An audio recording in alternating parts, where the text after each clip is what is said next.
ఒక సినిమా వచ్చి విడుదలైన తర్వాత ఆ సినిమా విజయం సాధిస్తే దానికి ఇంకొక పార్ట్ లాగా వస్తున్నప్పుడు ప్రతి ఒక్కళ్ళం కూడా ఎదురు చూస్తూ ఉంటాం. ఎందుకంటే అంతకుముందు చెప్పిన దానికంటే ఇంకా ఏదో కొత్తగా చెప్పబోతున్నారు, ఇంకా ఏదో పెద్దగా చెప్పబోతున్నారని. కానీ ఇక్కడ చాలా సినిమాలు మిస్‌ఫైర్ అవుతున్నాయి. కారణం ఏంటంటే ఆ మొదటి సినిమాలో ఏదైతే మనం ఫీల్ అయ్యామో, ఏదైతే ఒక ఎమోషన్ క్యారీ చేసామో ఆ తర్వాత సినిమాల్లో ఆ ఎమోషన్ ఉండట్లేదు.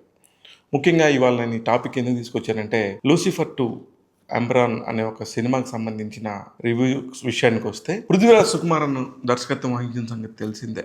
మీకు లూసిఫర్ గనుక గమనిస్తే ఖచ్చితంగా ఆ సినిమా చూసిన వాళ్ళే ఈ సినిమా చూస్తే ఇంకా చాలా బాగుంటుంది. ఎందుకంటే అందులో ఎన్ని ఎమోషన్స్ ఉన్నాయి, ఎన్ని రకాల పట్టులతోని ఆ సినిమాలోని ప్రతి 10 నిమిషాలకి ఒక్కొక్క క్యారెక్టర్ రివీల్ అవుతా అప్ టు ద మార్క్ ఉంటుంది. కానీ లూసిఫర్ 2లో ఎలా ఉండింది అంటే, లూసిఫర్ 2లో స్టార్ట్ అవడంతోనే అదేదో ఒక ఇంటర్నేషనల్ తీవ్రవాద సంస్థల నుంచి కానీ, లేకపోతే MI6 అని కానీ, లేకపోతే యూకేకి సంబంధించిన అనేక ఉగ్రవాద సంస్థలు కానీ, NIAలు కానీ, ఇట్లాంటి అనేక సంస్థలు మాట్లాడుకుంటున్నట్టు, ఎక్కడెక్కడో జరుగుతున్నట్టు, ప్రపంచం అంతా తిరుగుతున్నట్టు చాలా గొప్పగా, చాలా అంటే చాలా గొప్పగా ఉంటుంది. ఫస్ట్ ఈ సినిమాని ఎక్కడైతే స్టార్ట్ అవుద్దో మళ్ళీ చివరికి అక్కడికే తీసుకొచ్చి ఎండ్ చేశారు. అదొక మంచి పాయింట్ యాక్చువల్లీ. కానీ ఆ పాయింట్‌ని తీసుకొచ్చటం కోసం ఎక్కడెక్కడికో తిరిగి మొత్తం అన్నీ చేయటం అనేది ఎందుకో నాకు తెలిసి ఇది తెలుగు ఆడియన్స్‌కి ఖచ్చితంగా నచ్చదు. కారణం ఏంటంటే భాషకు సంబంధించి వాళ్ళు తీసుకున్న జాగ్రత్తలు చాలా చాలా చాలా తక్కువగున్నాయి, లీస్ట్‌గున్నాయి. At the same time songs పరంగా కానీ, ఒక ఎమోషన్ పరంగా కానీ, ఈ పాయింట్స్‌లో చాలా మంచి గూస్ బంప్స్ వచ్చిందన్న ఒక మూమెంట్ ఈ సినిమా మొత్తంలో కూడా 1, 2 చోట్ల తప్ప ఎక్కడ కూడా మనకి కలగదు.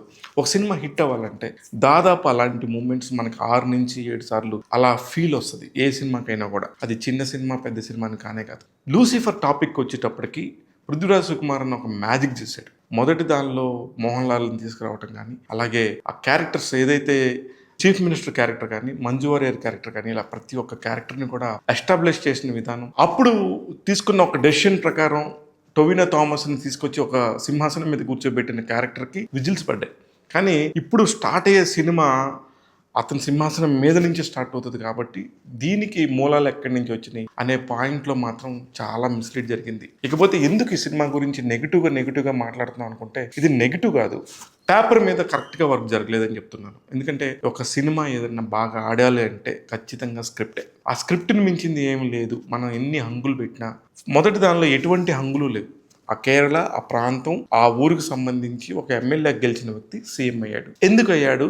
దానికి సంబంధించి వాళ్ళకు కూడా వచ్చే అవాంతరాలన్నింటినీ అడ్డుకోవటానికి ఒక మనిషి ఎలా ఎదురుపడ్డాడు అనేది కథ. ఇక్కడికి వచ్చేసరికి అసలు అలా కానే కాదు, చాలా లావిష్గాను ఎక్కడెక్కడో ఫ్లైట్లు, యుద్ధ విమానాలు, లేకపోతే ఇంకొక కంట్రీ ఇరాన్, ఇరాక్, UK ఇలా డిఫరెంట్ కంట్రీస్లో తిప్పుతా పెద్ద పెద్ద స్టేషన్స్ చూపించడం కానీ, లేకపోతే ఒక పక్క ఎడారులు చూపించడం కానీ, ఇలా పెద్ద లొకేషన్స్ వైజ్గా ఉన్నాయి. కానీ కంటెంట్లో మాత్రం ఖచ్చితంగా మనం కోల్పోయాం. కంటెంట్ పరంగా వస్తే మొదటి సీన్లో ఏ పాయింట్ అయితే ఉందో దాన్ని చివరికి కనెక్ట్ చేసుకోవటం వరకే ఈ సినిమాకి సంబంధించిన ఒక ఎమోషనల్ పాయింట్.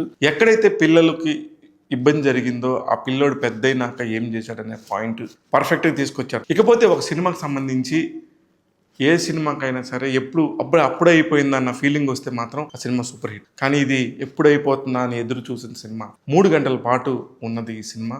చాలా కష్టంగా గడిచింది, ఇదైతే మాత్రం వాస్తవం. మోహన్ లాల్ గారు ఫస్ట్ ఇంట్రో సీన్ కోసం ఎంతో ఎదురు చూసాం. ఆ ఎదురు చూసిన సీన్ కాడి నుంచి సినిమా అయిపోయే లోపు మోహన్ లాల్ గారు ఎన్నిసార్లు కనిపిస్తే అన్నిసార్లు ఆ హీరో ఎలివేషన్ కోసం కానీ, లేకపోతే దేనికైనా కానీ స్లో మోషన్ అంటే మన పేషెన్స్కి పరీక్ష పెట్టినట్టు అవుతుంది. ఇకపోతే సుజిత్ వాసుదేవన్ కెమెరా గురించి ప్రత్యేకంగా మాట్లాడుకోవాలి. సినిమాలో ఏదైనా అత్యద్భుతమైన టాపిక్ ఏదైనా అంటే ఖచ్చితంగా అది కెమెరా వర్కే. చాలా చాలా పర్ఫెక్ట్గా ఉంది, చాలా చాలా పర్ఫెక్ట్గా. అంటే ఎంత కీన్ కాన్సన్ట్రేషన్ అంటే అది ఏ కెమెరాతో తీసాము, ఎలా తీసాము అనే పాయింట్ పక్కన పెడితే విజువల్స్ అన్ని చాలా ఫ్రెష్గా, చాలా కొత్తగా అనిపించాయి. ఇకపోతే మ్యూజిక్లో కొన్ని పాయింట్స్ దగ్గర RR చాలా బాగుండింది. బ్యాక్గ్రౌండ్ స్కోర్తోని అరే ఇది ఇక్కడ కొంచెం చాలా బాగుంది అనిపించింది. ఏదేమైనా థియేటర్స్లోకి వచ్చేసరికి ఈ సినిమా కొంచెం ఇబ్బందికరమైన పరిస్థితి. తెలుగు ప్రేక్షకుల కంటే ఖచ్చితంగా మలయాళ ప్రేక్షకులు ఈ సినిమాని ఎంజాయ్ చేస్తారు. ఎందుకంటే అది అక్కడ లోకల్ నేటివిటీ, పార్టీలకు సంబంధించింది కాబట్టి ఖచ్చితంగా కూడా అక్కడ సంబంధించిన రాజకీయాల్ని అలవర్చుకుంటూ ఆ కథను చూసే ఉద్దేశం అయితే ఉంటుంది. కానీ ఇక్కడైతే కనుక కొన్ని సీన్లలో వైఎస్ రాజశేఖర రెడ్డి గారు, వైఎస్ జగన్మోహన్ రెడ్డి, వైఎస్ షర్మిల ఇలా వీళ్ళందరూ గుర్తొచ్చే పరిస్థితి ఉంది. ఒక పక్క తెలంగాణలో చూసుకుంటే కొంతమంది రాజకీయ నాయకులు వాళ్ళ పిల్లలు వాళ్ళ యొక్క ఎందుకు వాళ్ళు వాళ్ళ తల్లిదండ్రుల ద్వారా వచ్చిన రాజకీయ వారసత్వాన్ని ఎలా ఉపయోగించుకున్నారు అనే వాటన్నిటికి సంబంధించి మధ్యలో వీళ్ళందరూ తడతారు. కానీ మన తెలుగుకు సంబంధించి ఎటువంటి కథ కానే కాదు ఇది. అందుకని ఈ సినిమాకి సంబంధించి థియేటర్కి వెళ్ళి చూద్దాం అనుకునే వాళ్ళు, మలయాళం వాళ్ళు అయితే మాత్రం ఖచ్చితంగా ఎంజాయ్ చేస్తారు. తెలుగు వాళ్ళు ఏదో టైం ఉంది పర్ఫెక్ట్గా ఒక 3 గంటలు టైం పాస్ చేయాలనుకుంటే థియేటర్కి వెళ్ళొచ్చు. Otherwise wait for OTT. Lucifer 2కి సంబంధించి ట్యాగ్ తెలుగు ఇస్తున్న రేటింగ్ 2/5. నేను మీ శివ మల్లాల.